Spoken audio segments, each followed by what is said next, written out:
I'm Shubhendu Ghosh. Let's begin with the top stories. One Pakistani LET commander and two local terrorists killed by security forces during encounter in Pulwama district of Jammu and Kashmir. Incriminating materials including arms and ammunition recovered. Search underway.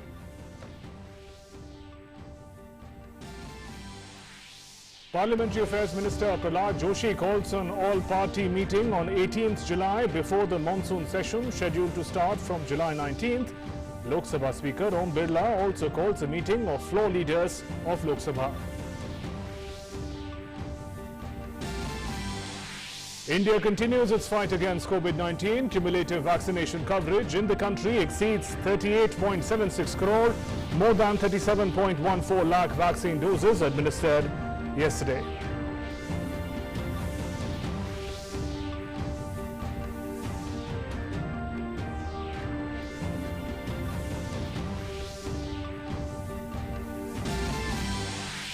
Meeting of Council of Foreign Ministers of SCO member states begins in Tajikistan.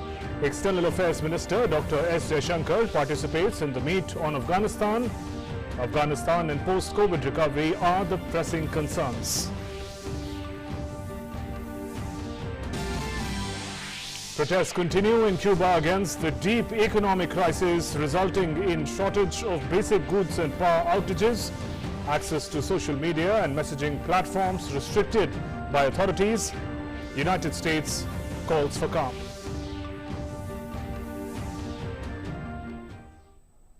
Let's now look at stories in detail. In Jammu and Kashmir, 3 terrorists were killed in an encounter with security forces in Pulwama town this morning.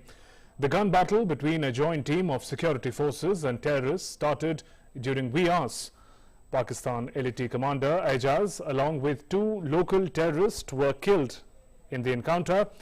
Incriminating materials, including arms and ammunition, have been recovered. Search is underway. Nagar police, Pulwama police, army, CRP मिलकर कॉर्डन किया। कॉर्डन करने के बाद militant ने अंदर से grenade fire throw किया, फिर फायरिंग किया। हम रिटेलिएट किए, क्योंकि सिविलियन बीच में फंसे हुए थे, इसलिए हम ऑपरेशन को रोक दिए। सिविलियन को पहले इवैक्यूएट किए वहां से, फिर आज अर्ली मॉर्निंग में इनकाउंटर रिज्यूम हुआ, जिसमें 3 टेररिस्ट मारा गए। एक पाकिस्तानी एजाज, जिसको अबू हज़ार बोलते हैं, LET का बहुत पुराना कमांडर यहाँ पर श्रीनगर पुलवामा में एक्टिव था, वो मारा गया और 2 लोकल टेररिस्ट मारा गया है। एक ही शनाख्त हुआ है शाहनवाज, ये संबोरा पुलवामा का है। जितना भी रिसेंटली 4-5 इनकाउंटर हुआ, उसमें हर एक में एक FT मारा गया है। ये शो करता है कि लोकल टेररिस्ट के साथ FT भी मिलके अटैक में इन्वॉल्व रहा है। जो हम लोग बार बार कहते आ रहे हैं कि पाकिस्तान टेररिस्ट का इन्वॉल्वमेंट यहाँ है अटैक में, ये इससे प्रूव होता है। Let's look at COVID-related updates now. India's cumulative vaccination coverage has exceeded 38.76 crore. A total of 38 crore 76 lakh 97,935 vaccine doses have been administered through some 49 lakh 10,876 sessions. 37 lakh 14,441 vaccine doses were administered in the last 24 hours. More than 37 lakh 14,000 vaccine doses have been administered in 24 hours.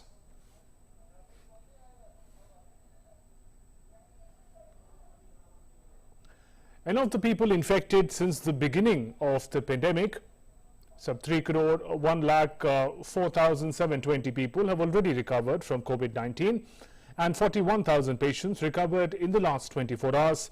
This constitutes an overall recovery rate of over 97.28%, which is showing a sustained increasing trend. India has reported 38,792 daily new cases in the last 24 hours. Less than 50,000 daily new cases have been reported since 17 continuous days. That this is a result of sustained and collaborative efforts by the centre and the states and union territories. India's active caseload today stands at 4,29,946. Active cases are now only 1.39% of the country's total positive cases. With substantially ramped up testing capacity across the country, a total of 19,15,501 tests were conducted in the last 24 hours in the country. Cumulatively, India has conducted over 43.5 crore tests so far. Weekly positivity rate is currently at 2.25%, while daily positivity rate stands at 2.10%. Today, daily positivity rate has remained less than 3% for 23 consecutive days now and has remained below 5% for 37 consecutive days.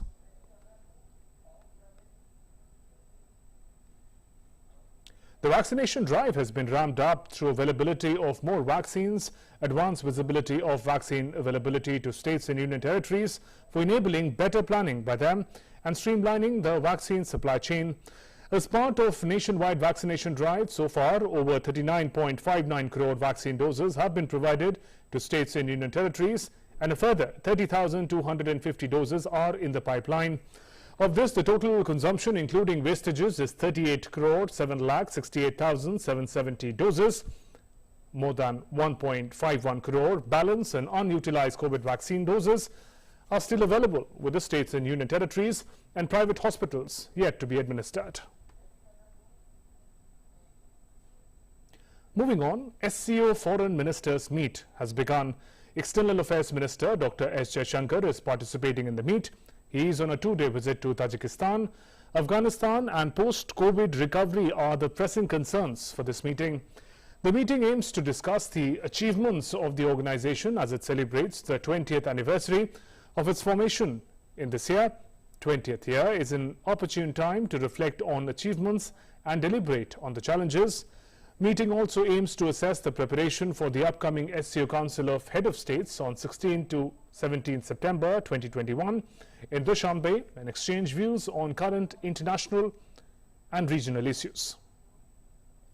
On Tuesday, Dr. S. Jaishankar met Foreign Minister of Uzbekistan, Abdulaziz Kamilov. Both the leaders discussed connectivity, bilateral ties and the Afghanistan situation. Dr. Jaishankar said that India is looking forward to attending the Tashkent Connectivity Conference. Uzbekistan's capital, Tashkent, will be hosting the international conference, Central and South Asia Regional Interconnectedness, Challenges and Opportunities. The conference is slated to be held on 15th and 16th of July. Will have amongst its themes security and connectivity. Representatives of Russia, Iran, Pakistan, China, US and European Union are to participate in the meeting.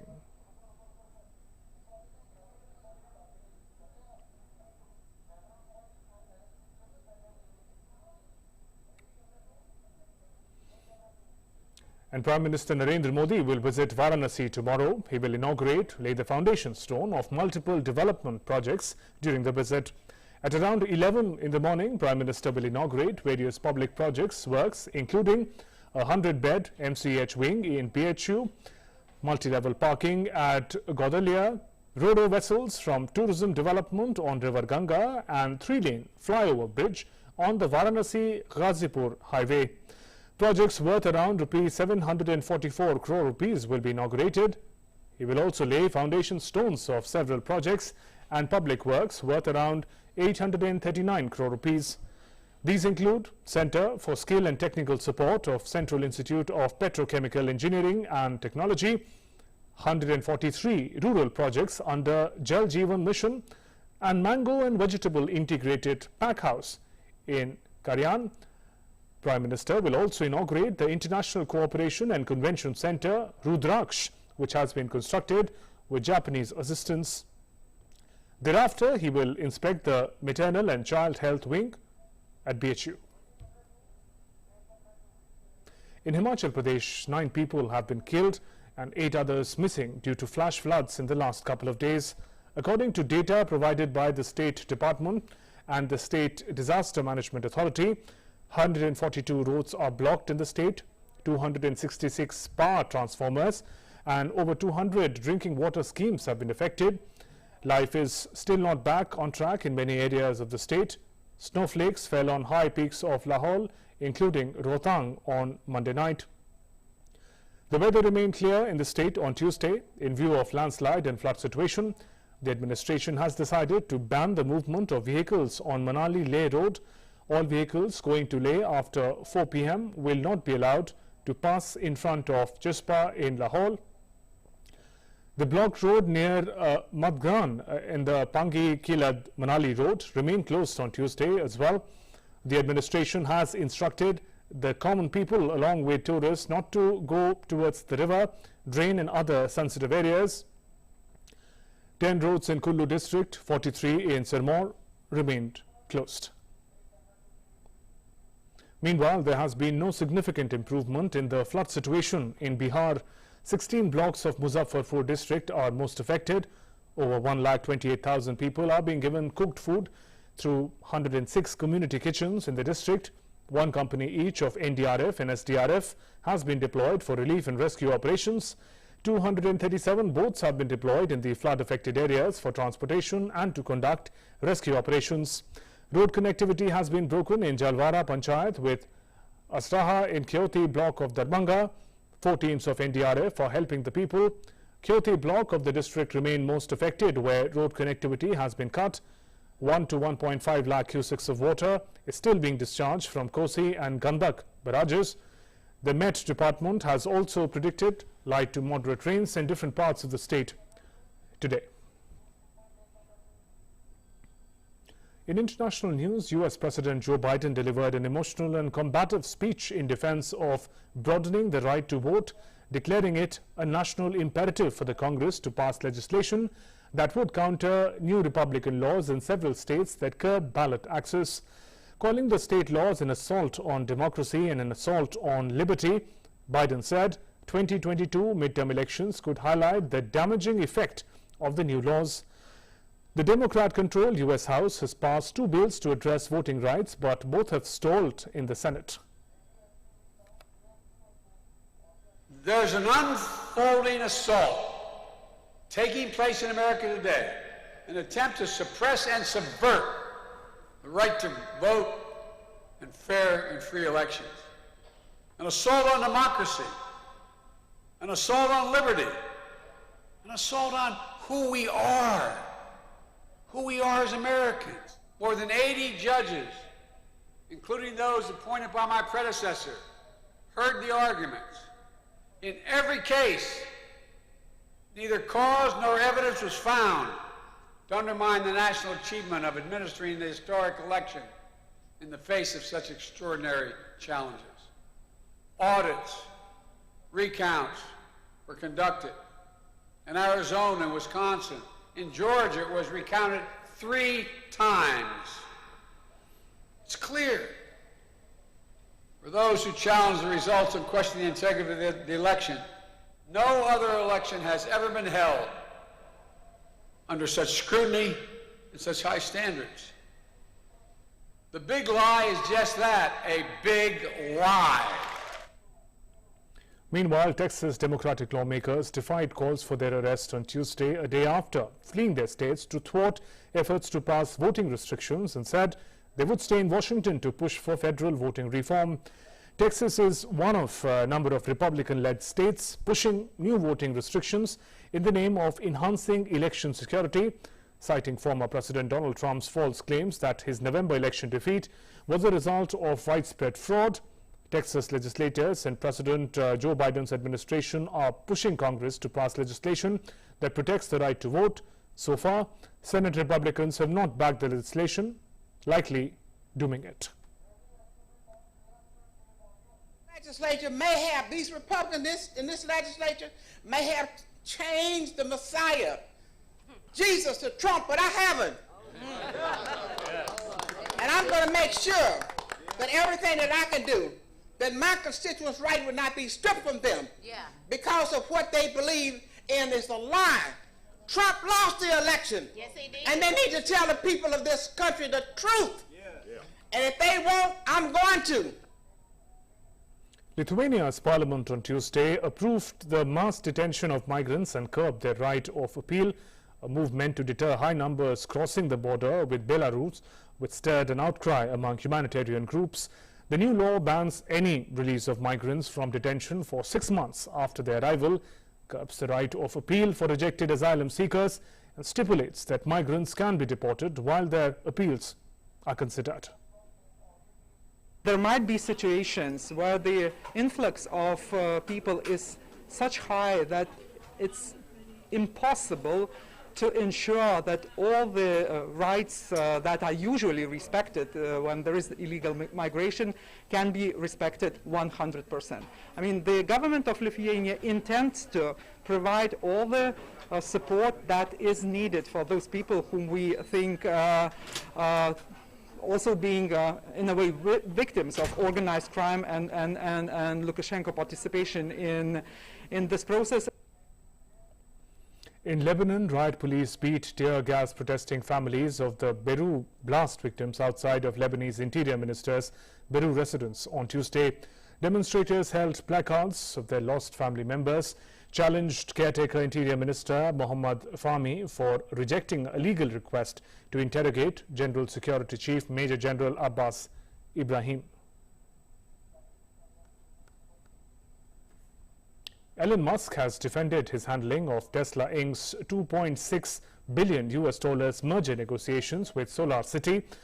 Musk and Tesla bought SolarCity Co. to become more than a car company. The Tesla Inc. chief executive made the argument as he wrapped up 2 days of testimony in court defending the roughly $2.1 billion tie-up completed in 2016. At a time, both Tesla and SolarCity were financially struggling. Musk has consistently told the court that Tesla board primarily handled the SolarCity deal and he was not part of the board committee that negotiated the terms. The lawsuit by union pension funds and asset managers allege Musk strong-armed Tesla directors in 2016 into using the company to rescue SolarCity from the brink of bankruptcy, benefiting Musk. SolarCity was funded by Musk's cousins and Musk was its chairman and largest shareholder at the time. Nepal's president appointed veteran Sher Bahadur Deoba as Prime Minister on Tuesday, a day after Supreme Court of the country reinstated the parliament that was dissolved in May in a months-long political crisis. The new leader's immediate task is to procure COVID vaccines and control the spread of the virus that has infected more than 658,000 people and killed nearly 10,000 of them in Nepal. Figures, experts say, fail to reflect the true toll in the country. Deoba, head of centrist Nepali Congress Party, will head a coalition with the former Maoist rebels and party representing minority community dominant on Nepal's southern plains. Deoba, who has served as Prime Minister 4 times in the past, must win a vote of confidence in Parliament in the coming month. Some news and updates from Haiti. Haiti government on Tuesday announced a committee to organize the funeral of assassinated President Jovenel Moïse. Speaking to media, acting Prime Minister Claude Joseph said committee will organize a dignified funeral for Moïse. Joseph said funeral ceremonies would be organized in agreement with the president's wife, Martine Moïse, who is recovering at a U.S. hospital from injuries sustained during the assassination. He added that one of the nation's main priorities is to bring those responsible for Moïse's death to justice. Meanwhile, a Colombian ex-soldier has claimed that the men were contacted to provide security, not to kill. Matias Gutierrez, a retired Special Forces sniper, would have traveled to Haiti with a group of Colombians accused of involvement in assassination of Haiti's president last month if he had not tested positive for COVID-19. Gutierrez showed media the WhatsApp chat where he says discussions about the job took place. He said the men were to earn some $2,700 per month to help protect Moïse and were assured they would work in concert with the Haitian authorities. Multiple relatives and colleagues of Colombians have raised doubts over the Haitian authorities' report, saying that the men were hired as bodyguards. Haitian authorities said President Moïse was assassinated by foreign-trained assassins, including 26 Colombians and 2 Haitian Americans. 18 of the men have been captured, while 3 others were killed. Some news from Cuba. Thousands of Cubans took to streets on Monday, protesting from Havana to Santiago, chanting "Down with dictatorship," calling for President Miguel Diaz-Canel to step down. Police used tear gas to disperse crowds, while officers used plastic pipes to beat up protesters. 1 person died. Several others, including security officials, were injured during the protest. Cuba, meanwhile, restricted access to social media and messaging platforms, including Facebook, Instagram, WhatsApp, and Telegram amid widespread anti-government protests. Protesters in Washington and Miami also took to the streets on Tuesday to support the actions of demonstrators in Cuba. Demonstrators in Miami called for Cuban President Miguel Diaz-Canel to step down, and in Washington, protesters called for the Biden administration in the U.S. to do more to support the people of Cuba. Let's now take a look at the updates on the COVID front from across the world. The world continues to battle COVID pandemic. So far, over 18 crore 88 lakh people have tested positive across the globe, while the number of recoveries stand above 17 crore 24 lakh. The deadly virus has claimed more than 40 lakh 65,000 lives worldwide. The United States continues to remain the worst affected from COVID-19, with number of cases crossing 3 crore 48 lakh. The number of deaths in the country from virus stands above 6 lakh 23,000. The British government confirmed on Monday that most COVID-19 restrictions in England will end next week, despite surging cases caused by the Delta variant. Most restrictions are set to end on July 19th as part of the final step, or step 4, of the England's roadmap out of the lockdown. British Prime Minister Boris Johnson previously announced the detailed arrangement of step 4 includes no limits on social contact to allow people to gather in groups of any size, removing the 1 meter plus rule in almost all settings except for specific places such as airports, no capacity caps on large-scale events. People are no longer required to work from home. However, scientists have warned that lifting all restrictions at this stage would increase the likelihood of the dangerous variants rising again. Now, with the global COVID numbers flickering high and low each day, German Chancellor Angela Merkel warned on Tuesday that more people needed to be vaccinated against the COVID before restrictions are lifted. However, she further clarified that there are no plans for compulsory vaccination for all. Germany reported 646 new cases of COVID-19 on Tuesday, up from 440 a week ago, with an uptick of number of cases per 100,000 people over 7 days to 6.4 from earlier 4.9. Merkel said the government would seek to avoid another lockdown of the economy in autumn, but said it was important to maintain social distancing and other measures to prevent infections from spreading, even as more people are vaccinated. With COVID-19 cases on a decline in many countries and with several still battling the pandemic severely, Russia on Tuesday reported about 780 coronavirus-related deaths.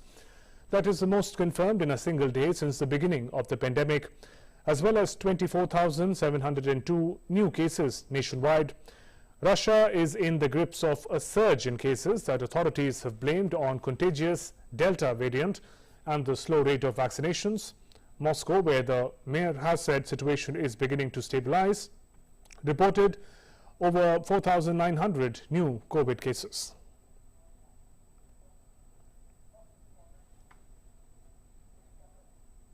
Indonesia reported a record increase of coronavirus infections on Tuesday as authorities unveiled plans to order liquid oxygen and tens of thousands of concentrators from abroad to treat patients suffering from respiratory disease.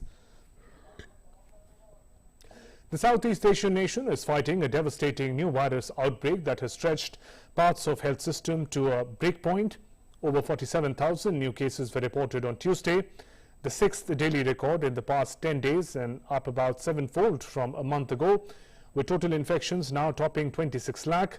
It also reported 864 new casualties, taking the total fatalities to over 68,000.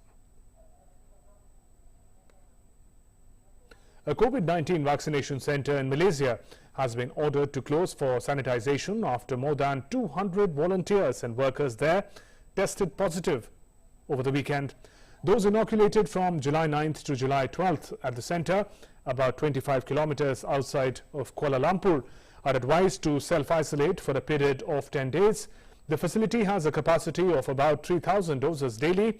Of 453 workers and volunteers screened, over 200 have tested positive. The incident comes as Malaysia reported over 11,000 new coronavirus infections on Tuesday, the most number of cases recorded in a single day since the start of the pandemic. The government will resume vaccination today after sanitization and a change in staffing.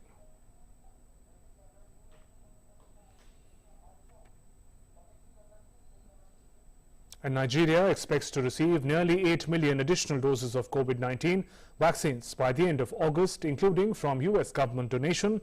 Faisal Shuaib, head of the National Primary Health Care Development Agency, said that Nigeria exhausted its initial supply of some 4 million shots last week and aims to resume vaccinations within weeks. When the new doses stock arrives, Nigeria expects delivery of 3.9 million doses of Oxford AstraZeneca shots via COVAX initiative by the end of July or early August. The White House last month outlined a plan to share 55 million US COVID-19 doses globally via COVAX. Nigeria expects another 3.5 million doses of Pfizer or Moderna from COVAX in the third quarter, as well as over 29 million Johnson & Johnson shots purchased via the African Union. Though he did not say when these stocks would arrive, Nigeria recorded 14,550 of mild to moderate adverse reactions to the vaccines, but no fatalities linked to the shots.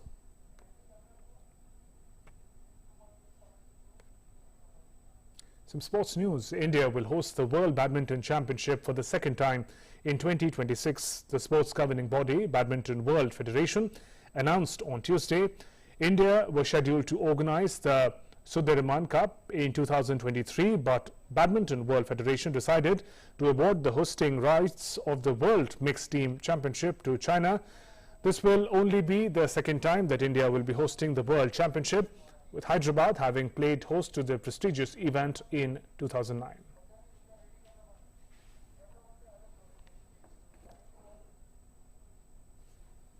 And with that, we conclude this bulletin. News and updates continue after a short break. Namaskar.